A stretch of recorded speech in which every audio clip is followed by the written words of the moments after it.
فابیہ اور عرفان کی ملاقات یونیورسٹی میں ہوئی۔ فابیہ ایک گھریلو لڑکی تھی۔ یونیورسٹی آنے سے پہلے اس کی ماں نے اسے بہت نصیحتیں کی تھی۔ یہی وجہ تھی کہ وہ لڑکوں سے دور دور رہتی تھی، مگر عرفان آوارہ بھنورے کی طرح اس کے ارد گرد منڈلاتا۔ فابیہ بھی اسے زیادہ دیر تک نظر انداز نہ کر سکی۔ عرفان کی محبت پا کر وہ خود کو دنیا کی خوش نصیب لڑکی سمجھنے لگی۔ مگر ایک روز عرفان نے اس کے موبائل پر ایسی تصاویر بھیجیں جن کو دیکھ کر اس کے پیروں تلے زمین نکل گئی۔ وہ یونیورسٹی کے وسیع و عریض میدان میں بیٹھی فابیہ تھی جو سوچوں میں غرق تھی۔ اس کے ساتھ کوئی واقعہ پیش آ چکا تھا، کوئی حادثہ یا کچھ ایسا جو اس کے دل کو ہی خالی کر چکا تھا۔ اسے یہ بھی معلوم نہ تھا کہ وہ اس وقت کہاں موجود ہے، اور نہ ہی اسے اس بات کی خبر تھی کہ وہ کس چیز کو دیکھ رہی ہے۔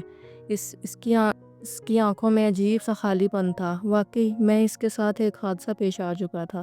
واقعات ہوتے ہیں جو ظاہریت میں ہوتے ہیں، اور ان واقعات سے انسان کچھ نہ کچھ چھین جاتا ہے۔ جیسے کہ کہیں کوئی حادثہ پیش آیا تو کسی کی آنکھیں چلی گئیں، کسی کی ٹانگیں، لیکن کچھ حادثات اور واقعات وہ ہوتے ہیں جو انسان کے اندر ہی اندر ہوتے ہیں، اور ان حادثات اور واقعات سے ہونے والے نقصانات کو ظاہر میں کوئی نہیں دیکھ سکتا، اور نہ ہی ان سے کوئی نقصان ہوتا نظر آتا ہے، بلکہ ان سے تو دل کی دنیا ہی اجڑ جاتی ہے۔ یہ اندر سے کچھ لے جاتے ہیں، کہیں سے کسی کا دل لے جاتے ہیں، کسی کی خواہشیں لے جاتے ہیں، اور کسی کی ہنسی لے اڑتے ہیں۔ اس کا دل بھی ایسے ہی کسی حادثے کی وجہ سے خالی ہو چکا تھا۔ اس کی آنکھیں ویران تھیں، اس کے ہونٹوں پر مسکراہٹ کے کوئی اثار نہ دکھائی دیتے تھے۔ یہ اس کی یونیورسٹی میں 5واں سمسٹر تھا، اور وہ اردو ڈپارٹمنٹ کی ایک طالبہ تھی۔ اردو سے اسے ہمیشہ سے ہی لگاؤ تھا، جس کے پیش نظر اس نے یونیورسٹی میں بطور اردو BS کرنے کے لیے داخلہ لیا تھا، اور اب وہ BS اردو کے 5ویں سمسٹر میں تھی۔ اس کو ابھی یونیورسٹی میں آئے دوسرا ہفتہ ہی ہوا تھا کہ اس کی ملاقات ایک انجان لڑکے سے ہوئی۔ وہ لڑکا اس سے 1 سال سینئر تھا۔ فابیہ ایسی لڑکیوں میں سے نہیں تھی جو کسی سے دوستی کر لیتی یا آسانی سے کسی کے جال میں پھنس جاتی، بلکہ ان کے خاندان میں لڑکوں سے بات چیت کرنا بہت ہی معیوب سمجھا جاتا تھا، یہاں تک کہ انہیں کزنوں سے بھی بات کرنے کی اجازت نہ تھی۔ وہ پہل جب یونیورسٹی میں آئی تھی تو اس کے لیے یونیورسٹی کی یہ دنیا اپنی دنیا سے بہت مختلف لگی تھی۔ اسے اندر باہر کینٹین اور ہر جگہ پر لڑکے لڑکیوں کی گروپس دکھائی دیے، جو اس کے لیے بہت ہی حیران کن اور نئی بات تھی، کیونکہ آج تک اس نے اپنے خاندان میں اور جہاں تک وہ پڑھتی آئی تھی وہاں کسی جگہ پر بھی ایسا ماحول نہیں دیکھا تھا۔ گھر میں اس کی والدہ بہت ہی اس چیز کے خلاف تھی، اور اسکول میں سوائے لڑکیوں کے اس نے کبھی لڑکے کو نہ دیکھا تھا، کیونکہ وہ آج تک گورنمنٹ گرلز کالجز اور اسکولز میں پڑھتی رہی تھی۔ اس کا شوق تھا کہ وہ آگے تعلیم حاصل کرے، اور اس کے شوق کی وجہ سے اس کے ابو نے اسے یونیورسٹی میں داخلے کی اجازت دے دی تھی۔ یونیورسٹی جاتے ہوئے اسے اس کی ماں نے سمجھایا تھا کہ بیٹا، یونیورسٹیوں کے حالات بہت خراب ہو چکے ہیں۔ میں نے سنا ہے کہ وہاں لڑکے لڑکیوں کی کوئی علیحدہ سیکشن نہیں ہوتا، وہاں پر سب ایک ساتھ پڑھتے ہیں، وہاں پر لڑکے لڑکیاں ایک دوسرے کے ساتھ بیٹھتے ہیں اور باتیں کرتے ہیں۔ بیٹا، میری بات یاد رکھنا، وہاں دوستی صرف لڑکیوں سے کرنا، لڑکوں سے دور رہنا اچھا ہے، لڑکوں سے دور رہنا ہی اچھا ہے، اور اپنے دل میں کسی کی کوئی خاص جگہ مت دینا۔ دنیا، کیونکہ یہ ہم سب لوگ جانتے ہیں کہ لوگ ایک جیسے نہیں ہوتے ہیں، اور آج کل تو ویسے بھی بہت برے حالات چل رہے ہیں۔ باہر کی دنیا گھر کی دنیا سے بہت مختلف ہوتی ہے، اسی لیے اپنی حفاظت کرنا تمہارے اپنے ذمہ ہے۔ گھر پر تمہارے ماں باپ تمہاری حفاظت کے لیے ہمہ وقت تیار رہتے ہیں، لیکن باہر تم ہی اپنا خیال خود رکھنا ہے۔ ماں کی یہ باتیں سن کر اس نے ایک کان سے سنی اور دوسرے کان سے نکال دی۔ اسے ماں کی یہ باتیں سننے کی عادت تھی، وہ ہمیشہ سے ہی ایسی باتیں کرتی تھی، اور وہ ایسی باتیں کیوں نہ کرتی، وہ ماں تھیں، اور ماؤں کو تو بیٹیوں کی ہمیشہ فکر رہتی ہے۔ بیٹیاں جتنی دیر گھر سے باہر رہتی ہیں، ماؤں کی جانیں ان کے حلق سے اٹکی رہتی ہیں، اور جوان بیٹیوں کی مائیں تو ویسے بھی کہاں سے سکون سے رہتی ہیں۔ وہ ماں تو باتوں میں ہاں ملاتی، وہ ماں کی باتوں کی ہاں میں ہاں ملاتی اور یونیورسٹی جانے روانہ ہو جاتی۔ وہاں جانے کے بعد اسے ماں کی باتیں یاد آنے لگتی۔ یونیورسٹی کی زندگی واقعی گھر کی زندگی سے بہت الگ تھی۔ یہاں واقعی لڑکے لڑکیوں میں کوئی فرق نہیں رکھا تھا، ہر جگہ پر لڑکے لڑکیوں کا کپل بنا کر نظر آتا، کہیں کہیں پہ لڑکے لڑکیوں کی بدتمیز گروپ بھی نظر آتے۔ یونیورسٹی جوائن کرنے کے 1 ہفتے میں تو اس نے کبھی کسی سے کوئی بات نہ کی تھی، بس وہ اپنے کام سے کام رکھتی۔ اگر اس سے کوئی چھیڑخانی کر دیتا یا اپنی عادت کے مطابق کوئی گروپ اس کے ساتھ بدتمیزی کرتا تو وہ خاموشی سے سائیڈ ہو جاتی تھی، اپنی عادت کے مطابق وہ صرف اور صرف اپنی پڑھائی پر توجہ دے رہی تھی۔ ایک ہفتہ یوں گزر جانے کے بعد دوسرے ہفتے ایک لڑکا اس سے بات کرنے کے لیے اس کی طرف آ گیا تھا۔ شکل و صورت سے وہ خاصا خوبصورت تھا، کپڑوں جوتوں سے وہ لگتا تھا کسی کھاتے پیتے خاندان کا ہے۔ فابیہ کلاس کی سب سے خاموش ترین لڑکی تھی، جو صرف اور صرف اپنی پڑھائی پر توجہ مشغول کیے ہوئے تھی۔ اس کی ڈریسنگ بھی تمام لڑکیوں سے مختلف تھی، جو اس سے ساری کلاس سے منفرد بناتی تھی۔ وہ اپنے بینچ پر بیٹھی پڑھائی میں مصروف تھی جب اس نے کوئی مردانہ آواز اپنی عقب میں آتی سنائی۔ ہائے، کیسی ہیں آپ؟ اس نے چونک کر پیچھے دیکھا، ایک درمیانے قد کا ہینڈسم سا لڑکا کھڑا تھا۔ اسے دیکھتے ہی وہ اسے دیکھ کر مسکرایا جبکہ وہ خاموش رہی۔ میرا نام عرفان ہے اور میں آپ سے 1 سال سینئر ہوں۔ میں نے دیکھا ہے کہ آپ کافی پڑھاکو لڑکی ہیں اور دکھنے میں بھی تمام لڑکیوں سے مختلف دکھتی ہیں۔ مجھے آپ کی یہ ادا بہت پسند آئی اور میں نے چاہا کہ میں آپ سے بات کر لوں۔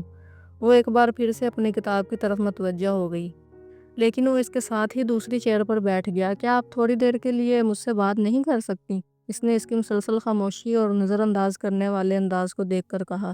میں لڑکوں سے بات نہیں کرتی، اس نے اس کے ایک بار پھر مخاطب ہونے پر معصومیت سے کہا اور کہا کہ میں وجہ جان سکتا ہوں؟ آپ لڑکوں سے بات کرنا کیوں پسند نہیں کرتی؟ کیونکہ میری امی کو یہ پسند نہیں، اس نے معصومیت سے کہا۔ اس کی اس بات پر وہ ایسے مسکرایا جیسے کہ اسے چھوٹی بچی لگی ہو۔ او کم آن، یہ ماڈرن دور ہے، اس میں لڑکے لڑکیاں ایک دوسرے سے بات کرتے ہیں۔ اب تم دیکھو ہماری یونیورسٹی میں بھی کتنے ہی لڑکے لڑکیاں ایسے ہیں جو ایک دوسرے سے کتنے بے تکلف اور اٹیچڈ ہیں۔ میرے خیال سے یہ کوئی وجہ نہ ہوئی بات نہ کرنے کی، کیونکہ آج کل یہ سب کامن ہے۔ وہ کندھا جھٹک کر بولا، ایسے لگا جیسے اب کوئی دقیانوسی ہو اور اس کے لیے شاید یہ سب کچھ نیا تھا۔ وہ تو پلا بڑا ہی ماڈرن ایریے میں تھا، تو اس کے لیے یہ سب بے معنی اور دقیانوسی ہی ہو سکتا تھا۔ لیکن میری امی یہ سب پسند نہیں کرتی، اس نے ایک بار پھر اپنی بات دہراتے ہوئے کہا۔ اپنی توجہ اپنی کتاب پر مشغول کر دی اور وہ کتنے ہی لمحے مبہوت سا بیٹھا رہا، اسے تکتا رہا۔ وہ بلا شبہ خدا کی بنائی گئی حسین ترین تخلیق تھی، جس کا ماتھا چوڑا تھا، ناک اونچی اور نازک تھی، اس کے گال روئی کی مانند نرم اور گلاب کی مانند سرخ تھے، ہونٹوں پر جیسے تمام رنگ ختم ہو جاتے ہیں۔ اس کے اوپر ہونٹ کی واضح محراب دلکش لگتی تھی اور نچلا ہونٹ ایک کمان کی طرح خم کھاتا تھا۔ عرفان کے لیے اس کے چہرے کے نقوش کسی حور کے جیسے تھے اور اس نقوش پر شاید دل ہار چکا تھا۔ وہ اسے وہیں خاموش بیٹھا چھوڑ کر اٹھ گئی تھی۔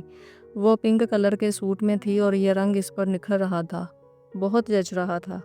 اور آج ان دونوں کو ملے ہوئے 2 دن گزر گئے تھے۔ ان 2 دنوں میں وہ ایک بار مل چکے تھے۔ وہ باتوں میں پھنسانے والا لڑکا تھا، اس کی ایک بات اس کے دل پر جا کر لگ رہی تھی، لیکن ابھی تک وہ خود کو سنبھالے ہوئے تھی۔ آج اس نے اس کو اس رنگ میں دیکھ کر اپنی محبت کا اظہار کر دیا۔ اس کی محبت کا اظہار اتنا والہانہ تھا کہ وہ قبول کیے بنا رہ نہیں سکی۔ عورت تو ہوتی ہی محبت کی پیاسی ہے، اور جب چاہنے والا اس قدر خوبصورت الفاظ میں اس کی تعریف کرے اور اس سے محبت کا اظہار کرے تو یقیناً ہی عورت اس مرد کے لیے اپنے دل میں ایک خاص مقام بنا لیتی ہے۔ وہ بھی اپنے دل میں آہستہ آہستہ اس کا مقام بنانے لگی تھی۔ اس کے دل میں بھی اس کے لیے نرم گوشہ پیدا ہو رہا تھا اور اس لاابالی عمر کے زیر اثر وہ محبت کی راہوں میں چلنے لگی تھی، اس بات سے بے خبر کہ آگے کیا اس کا منتظر ہے، یا پھر آگے اس کے لیے کیا مشکلات کھڑی ہو سکتی ہیں۔ محبت بڑی عجیب شے ہے، جب کسی دل کی سرزمین پر ڈیرا ڈالتی ہے تو آنکھوں میں جگنو جلاتی ہے۔ فضا چاہے خزاں ہو یا بہار کی، ہر سو رنگینیاں پھیل جاتی ہیں۔ انسان بس محبت کے نشے میں ڈوبتا چلا جاتا ہے، اسے محبت کے سوا کچھ دکھائی ہی نہیں دیتا۔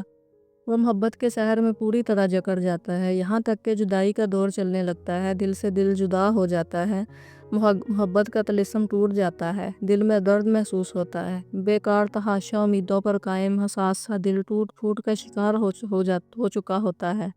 ساری دنیا ساتھ چھوڑ دیتی ہے، تب جا کر انسان اپنی اس نادانی پر پشیمان ہوتا ہے، لیکن تب تک بہت دیر ہو چکی ہوتی ہے اور وقت ہاتھ سے نکل چکا ہوتا ہے۔ محبت کی اس دور میں ہی وہ بھی چلنے لگی تھی۔ اب روزانہ وہ یونیورسٹی میں صرف عرفان کے ساتھ ہی رہتی، اس سے باتیں کرتی اور اسی کو بولتا سنتی رہتی۔ عرفان کے علاوہ اس کی ایک اور دوست بھی بنی تھی، اس کا نام اینا تھا، وہ بھی عرفان کے ساتھ ہی پڑھتی تھی اور فابیہ سے 1 سال سینئر تھی۔ ان دونوں کے درمیان ہر روز گفتگو ہوتی، وہ تینوں ایک ساتھ بیٹھتے اور وقت کا پتہ ہی نہ چلتا کہ کب گزر جاتا۔ اسے عرفان کے ساتھ بیتا ہوا ہر لمحہ سارا دن یاد آتا رہتا۔ وہ گھر میں بھی اس کی یادوں میں ہی گھلتی رہتی۔ اس کی محبت نے اسے بہت بدل ڈالا۔ اس کے اس کے ساتھ جو بال ہمیشہ ایک چوٹی میں بندھے رہتے تھے اب وہ کھلے ہونے لگے تھے۔ اس کے سر پر رہنے والا دوپٹہ اب ڈھلک کر کندھے پر آ چکا تھا، اور وہ جو اتنی بڑی چادر کرتی تھی اس کی جگہ ایک دوپٹے نے لے لی تھی۔ وہ جو سادگی پسند تھی اب وہ ہلکا ہلکا میک اپ کر کے یونیورسٹی جانے لگی تھی۔ یہ سب کچھ اس کے گھر والوں کے لیے نیا تھا۔ اس کی ماں نے کئی بار اسے حیرانگی سے دیکھا تھا اور سوال بھی کیا تھا کہ آخر وہ اتنا تیار ہو کر کیوں جاتی ہے، جس پر اس نے اتنا ہی کہا کہ امی وہاں پر لڑکیوں کو آپ نے دیکھا نہیں ہے، وہ میرا مذاق اڑاتی ہیں، اس لیے میں تھوڑا اپنا خیال رکھتی ہوں کہ کسی کو مجھ پر مذاق بنانے کا موقع نہ ملے۔ اس کی امی یہ بات سن کر خاموش ہو کر رہ گئی تھی۔ اینا سے اس کی دوستی بہت گہری ہو چکی تھی اور اس کی واحد وجہ صرف اور صرف عرفان تھا۔ اس نے اینا کے ساتھ رہنے کا بولا ہوا تھا کہ جس کی وجہ سے وہ دونوں ایک ساتھ ہی رہتی تھی۔ اب ان دونوں سے ایک دوسرے کی چھپی ہوئی بات کوئی نہ تھی۔ یہ تب کی بات ہے جب اس کا پہلا سمسٹر مکمل ہونے کے قریب تھا۔ تب ایک روز وہ یونیورسٹی کے گراؤنڈ میں بیٹھی پڑھ رہی تھی اور اچانک ہی عرفان اس کے پاس آ گیا تھا۔ آج وہ شکل سے کافی سنجیدہ دکھائی دیتا تھا اور اس کے بالکل قریب بیٹھتے ہوئے بولا، اب میں مزید تم سے دور نہیں رہ سکتا۔ اب تمہارا رسک لینے کا وقت آ چکا ہے۔ میں جانتا ہوں کہ تمہارے گھر میں تمہیں موبائل رکھنے کی اجازت نہیں، لیکن تمہیں میرے لیے رکھنا ہوگا، کیونکہ اب میں تم سے بات کیے بنا نہیں رہ سکتا۔ میں گھر میں بھی ہوتا ہوں تو ہر وقت تمہارا ہی خیال رہتا ہے۔ پلیز تم میری خاطر یہ لے جاؤ۔ اگر وقت ملے تو تھوڑا سا ہی صحیح مجھ سے بات کر لیا کرنا۔ وہ اس کی اس بات سے بہت پریشان ہو گئی تھی۔ وہ موبائل نہیں رکھنا چاہتی تھی، لیکن وہ مسلسل اس بات کے لیے اصرار کیے جا رہا تھا۔ جب اس کا انکار کرنا چاہا تو اس نے اسے یہ کہہ کر بلیک میل کیا کہ اگر تم یہ موبائل نہیں لے جا سکتی تو میں سمجھوں گا کہ تم مجھ سے محبت نہیں کرتی اور میں تمہاری زندگی سے خاموشی سے چلا جاؤں گا۔ چنانچہ اس بات کو لے کر وہ بہت پریشان ہوئی اور اس نے موبائل لے لیا اور اپنے بیگ میں رکھ دیا۔ اس نے اپنی یہ پریشانی اینا سے بھی شیئر کی تھی، مگر وہ بھی اسی کے حق میں تھی کہ وہ موبائل گھر لے جائے۔ چنانچہ وہ خاموشی سے موبائل گھر لے آئی۔ گھر آ کر وہ بہت ہی خاموش سی تھی۔ امی اور ابو کے مسکراتے ہوئے چہروں کو دیکھ کر اسے ایک پل کے لیے احساس ندامت ہوا تھا کہ وہ اس کو اتنا اعتبار کر کے پڑھنے کے لیے بھیج رہے ہیں اور وہ آگے کیا کر رہی ہے۔ لیکن اگلے ہی لمحے وہ خاموش ہو گئی تھی کہ اس نے یہ خیال چھٹک دیا تھا کہ اس نے یونیورسٹی سے گھر آ جانے کے بعد امی کے ساتھ ہاتھ بٹایا اور فارغ ہو کر پھر سے اپنے کمرے میں آ گئی۔ اس نے کنڈی لگا لی اور بیگ سے موبائل نکالا۔ اس کے ہاتھ کپ کپا رہے تھے۔ اسے سمجھ نہیں آ رہی تھی کہ وہ موبائل کا استعمال کیسے کرے۔ وہ اس موبائل کے استعمال سے بھی ناواقف تھی، لیکن اس نے جیسے ہی موبائل آن کیا آگے سے میری جان کے نام پر سے نمبر سیو تھا۔ اس سے کال آنے لگی۔ وہ سمجھ چکی تھی کہ یہ عرفان ہے۔ اس نے کپ کپاتے ہوئے ہاتھوں سے جلدی سے کال ریسیو کی اور واش روم کی طرف بھاگ گئی۔ اس کا دل تیزی سے دھڑک رہا تھا اور موبائل اس کے کانپتے ہاتھوں میں تھا، کہیں کوئی اس کی آواز نہ سن لے یا موبائل اس کے ہاتھ سے نہ دیکھ لے۔ جیسے ہی وہ باتھ روم میں گئی آگے سے عرفان کی آواز سنائی دی۔ عرفان نے اسے پکارتے ہوئے کہا، میری شہزادی، اتنا ٹائم لگا دیا آنے میں کب سے آپ کا انتظار کر رہا تھا۔ شکر ہے کہ آپ کو میرا خیال آ ہی گیا۔ اس کی آواز سے اندازہ ہو رہا تھا کہ وہ مسکرا رہا ہے۔ وہ اس کی باتوں کو سن کر مسکرانے لگی۔ اس نے اس کے کانوں میں اپنی حسین آواز اور میٹھی باتوں کا رس ڈالا تھا۔ اس کا دل ایک بار پھر اس کی باتوں سے بہل گیا اور وہ گھنٹہ بعد اس سے باتیں کرتی رہی اور پھر اس بات سے بے خبر تھی کہ وہ کتنا وقت لگا رہی ہے۔ اسے وقت کا احساس ہوا تو اس نے جلدی سے کال ختم کر دی۔ اس کا ڈر اور خوف صرف ایک دن کا تھا۔ اس کے بعد اسے یہ اندازہ ہو گیا تھا کہ اب وہ موبائل کو خاموشی سے چھپا کر رکھ سکتی ہے اور عرفان سے بات کر سکتی ہے۔ چنانچہ اس نے مسکراتے ہوئے موبائل پھر سے بیگ میں ڈال دیا اور آف کر دیا۔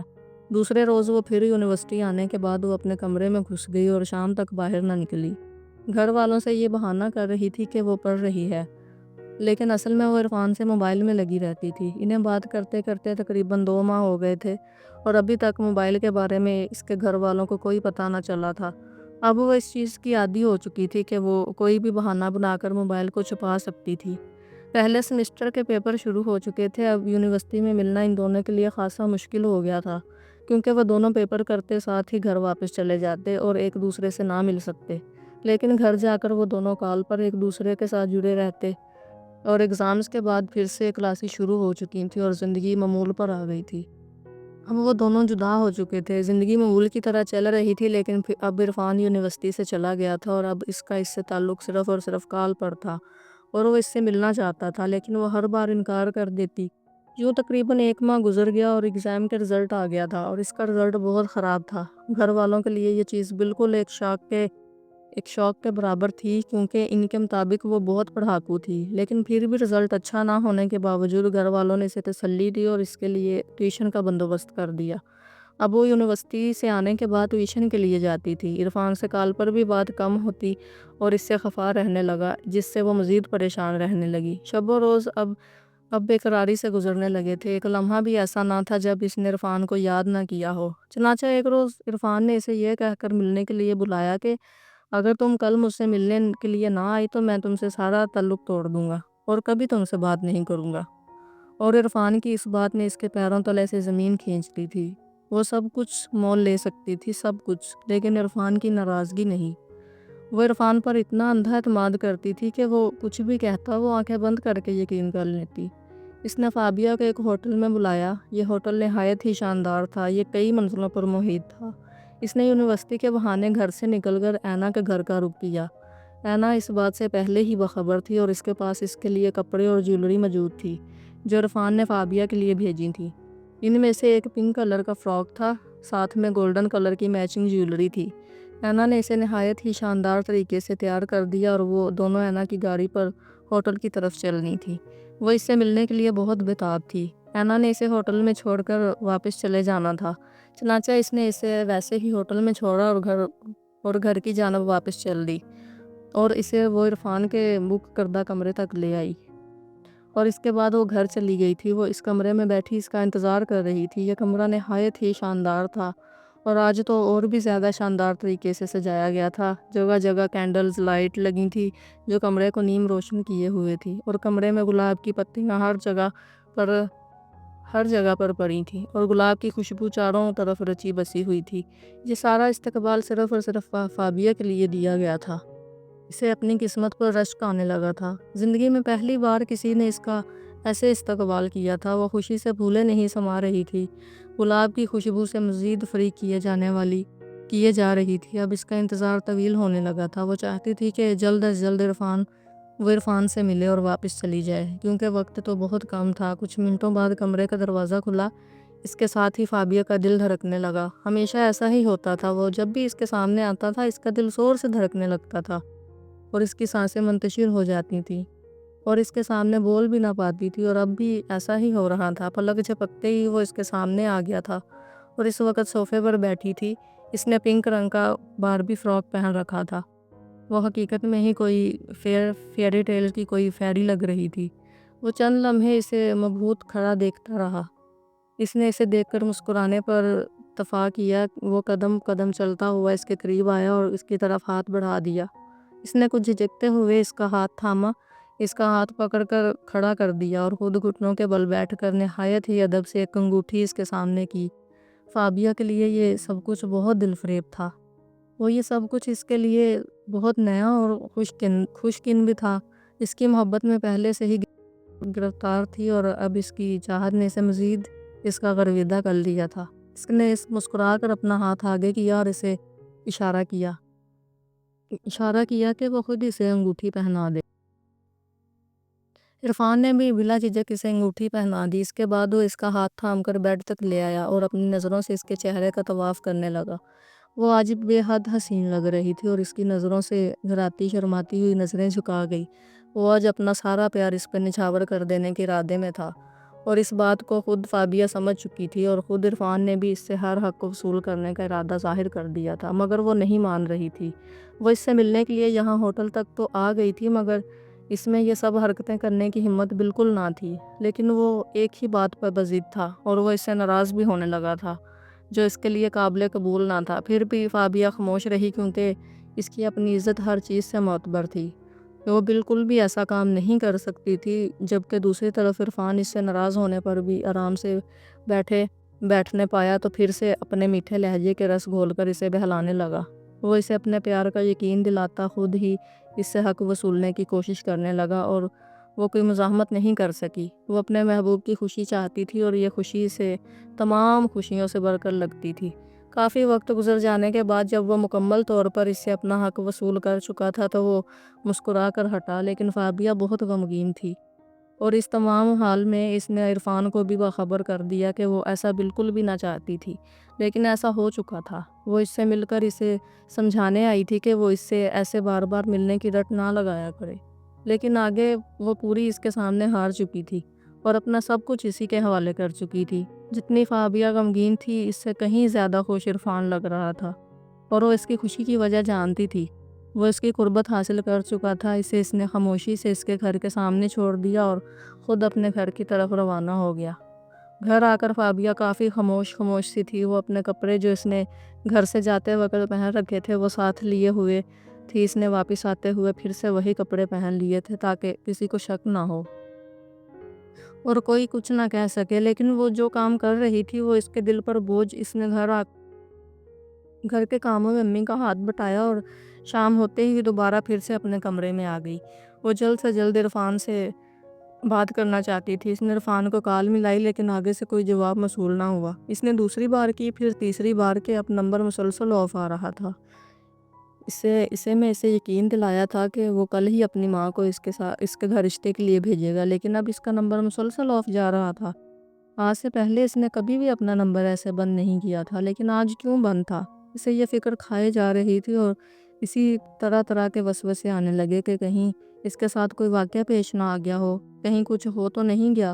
وہ اسی کی فکر میں لگی رہی، لیکن وہ انسان اس کے ساتھ کیا کر گیا تھا وہ نہیں جانتی تھی۔ اور اب تک بھی جب اس نے کال کا کوئی رپلائی نہ کیا اور نمبر مسلسل ہی بند آ رہا تھا تو اس نے مجبور ہو کر اینا کو کال کر دی۔ انہوں نے دوسری بیل پر کال اٹھائی اور عجلت میں پوچھا کہ کیا ہوا۔ اس نے اس سے عرفان کے بارے میں پوچھا، لیکن انہوں نے اس کے بارے میں جاننے سے انکار کر دیا اور کہا کہ پلیز مجھے دوبارہ کال مت کرنا کیونکہ میں بہت زیادہ مصروف ہوں اور میں کال اٹینڈ نہیں کر سکتی۔ اس کے بعد سے اینا کا نمبر بھی مسلسل آف ہونے لگا۔ اس کے لیے یہ ساری بات حیران کن تھی۔ وہ سمجھ نہیں پا رہی تھی کہ یہ سب کیا ہو رہا ہے۔ دوسرے دن بھی سارا کچھ یہی چلتا رہا۔ اس نے ارادہ کیا کہ کل یونیورسٹی جائے گی اور کسی سے ان کے بارے میں پوچھے گی۔ تیسرے دن صبح ہوتے ہی وہ یونیورسٹی کے لیے نکل گئی۔ یونیورسٹی جاتے ہی اپنے تمام کلاس فیلو سے ان کے بارے میں پوچھا، لیکن ان میں سے کوئی بھی ان کے بارے میں نہیں جانتا تھا۔ پھر اس نے یونیورسٹی کے پچھلے ریکارڈ اور ان دونوں کے ایڈریس دیکھے۔ یہ دیکھ کر حیران رہ گئی کہ ان دونوں کا ایڈریس ایک ہی تھا۔ اس کے لیے یہ معمہ سمجھنے سے باہر تھا۔ خیر وہ جلد سے جلد وہاں سے نکل کر اسی ایڈریس پر پہنچی، مگر یہاں آ کر اسے پتہ چلا کہ وہ دونوں لوگ کل رات ہوتے ہی کسی دوسرے ملک اڑان بھر چکے ہیں۔ اسے اب اپنی غلطی کا احساس ہو چلا تھا۔ وہ کتنی بڑی غلطی کر چکی تھی، یہاں تک کہ اپنی عزت بھی گنوا چکی تھی۔ وہ نہیں جانتی تھی کہ اینا اور عرفان کا آپس میں کیا رشتہ تھا، لیکن جو بھی تھا وہ اسے دغا کر گئے تھے، اور اتنا بڑا دغا اس کی برداشت سے باہر تھا۔ وہ خالی الذہنی کی کیفیت میں اس کی طرف سے دل میں آنے والے تمام خدشات کو بری طرح روند رہی تھی۔ آنسو آہستگی سے اس کے آنکھوں کے کناروں سے ہوتے ہوئے اس کی گالوں پر پھسلتے چلے گئے۔ اس کا دل ایک دم خالی ہو چکا تھا اور اس کی آنکھیں بے خوف سی ہو گئی تھیں۔ وہ اپنی زندگی میں اتنا بڑا دھوکہ کھا سکتی تھی۔ وہ سمجھ نہ پا رہی تھی کہ آج اسے اپنی ماں کی کہی گئی ایک بات یاد آ رہی تھی۔ یونیورسٹی کے پہلے روز ہی اس کی ماں نے اسے کہا تھا کہ دیکھو فابیہ، یونیورسٹی کی دنیا ہماری اس گھر کی دنیا سے بہت مختلف ہے۔ تم اپنے آپ کو بچا کر چلنا اور اپنا خیال تم خود رکھنا۔ گھر میں تمہاری حفاظت کے لیے ہم ہیں اور تمہارے بابا ہمہ وقت تیار رہتے ہیں، لیکن باہر اپنی حفاظت تمہیں خود کرنی ہے۔ باہر لوگ تمہارے لیے کئی جال بنا کر بیٹھے ہیں اور اسی لیے اپنی آنکھیں کھلی رکھنا۔ بیٹا، عورت کی عزت بہت نازک ہوتی ہے، جو ذرا سی بھی تھی وہ اس پر ٹوٹ جاتی ہے۔ تم اپنی عزت کا اور ہماری نیک نامی کا خیال رکھنا۔ یہ وہ باتیں تھیں جو فابیہ نے ایک کان سے سن کر دوسرے کان سے نکال دی تھی، لیکن آج اسے یہ باتیں بالکل صحیح لگ رہی تھیں۔ اس کا دل چاہ رہا تھا کہ وہ مر جائے۔ اس کا دل تو ویسے ہی مر چکا تھا۔ وہ اپنی عزت گنوا چکی تھی۔ اس کے بارے میں اس کے گھر میں سے کوئی نہیں جانتا تھا۔ اگر اس بارے میں کوئی گواہ تھا تو عرفان۔ وہ خود اینا اور اللہ تعالیٰ تھے۔ وہ اللہ تعالیٰ سے بے حد پشیمان تھی۔ وہ اپنی غلطیوں کی معافی اللہ تعالیٰ سے مانگنا چاہتی تھی، اور وہ بار بار گر گرا کر اللہ تعالیٰ سے معافی مانگ رہی تھی۔ وہ نہیں جانتی تھی کہ اب اس کی زندگی میں کیا ہونے والا ہے، لیکن وہ پوری طرح سے ٹوٹ چکی تھی۔ وہ اب یہ بات جان چکی تھی کہ اب یہ وقت اس کے علاوہ کوئی نہیں جانتا، اس لیے اس نے پھر سے اپنی زندگی کو گزارنے کا فیصلہ کیا اور اپنی زندگی نئے سرے سے تعمیر شروع کر دی۔ اب وہ پھر سے ہر روز یونیورسٹی جانے لگی۔ وہ تو جانے والا تھا، وہ چلا گیا۔ یونیورسٹی کا ساتھ یہیں تک ہوتا ہے کہ جو جہاں ڈگری کمپلیٹ کر لے بس گیا، وہ کبھی واپس نہ آیا، اور اگر کوئی پھر بھی اس کے ساتھ جڑا ہوا ہے تو ضرور کوئی مطلب تک ہی ہے۔ یہ بات وہ اچھی طرح جانتی تھی۔ یہ یونیورسٹی کے خوبصورت رنگ، یہ لوگ، یہ میٹھی باتیں، ان سب سے یہ واقف ہو چکی تھی۔ اب اس کی آنکھیں ویران تھیں، اس کا دل خالی تھا اور وہ سوچوں میں گم کئی گھنٹے گزار دیتی تھی۔ لیکن پھر بھی اب وہ اپنی پڑھائی پر پھر سے فوکس کرنے لگی تھی۔ اس بات کو تقریباً 2 سال گزر گئے تھے اور اب اس کی ڈگری کمپلیٹ ہونے والی تھی۔ ماں باپ نے اس کا رشتہ کسی بہت اچھی جگہ طے کر دیا تھا اور اب وہ اسی پاس پہ تھی کہ اس کے ماضی کا کوئی بھی فرد، کوئی بھی لمحہ اس کی آنے والی زندگی پر اثر نہ ڈالے۔ بس یہی دعائیں کرنے لگی۔ ڈگری کمپلیٹ ہوتی ہے اور اس کی شادی ہو جانی تھی، اور وہ اپنی زندگی پر صبر و شکر سے قناعت کیے ہوئے تھی، لیکن یہ بہت کم وقت کے لیے تھا۔ جب اس کی شادی کی تاریخ رکھ دی گئی اور اس کی شادی کی تیاریاں زور و شور سے جاری تھی، تب اسے اچانک ہی اپنے موبائل پر ایک اننون نمبر سے کچھ تصاویر اور ویڈیوز موصول ہوئیں۔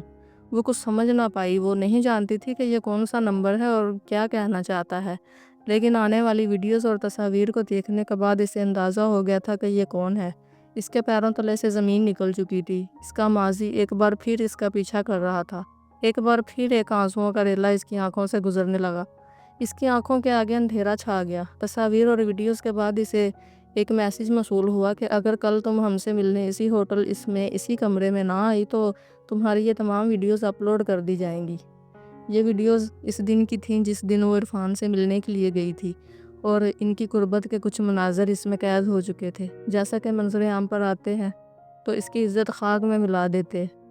چنانچہ وہ مجبور ہو کر دوسرے روز ان کی طرف جانے کا ارادہ کر چکی تھی، مگر جلد ہی اسے اپنے موبائل پر اپنے منگیتر کو کال موصول ہوئی۔ اس نے اس سے پریشانی کی وجہ پوچھی۔ وہ کافی پریشان لگ رہی تھی۔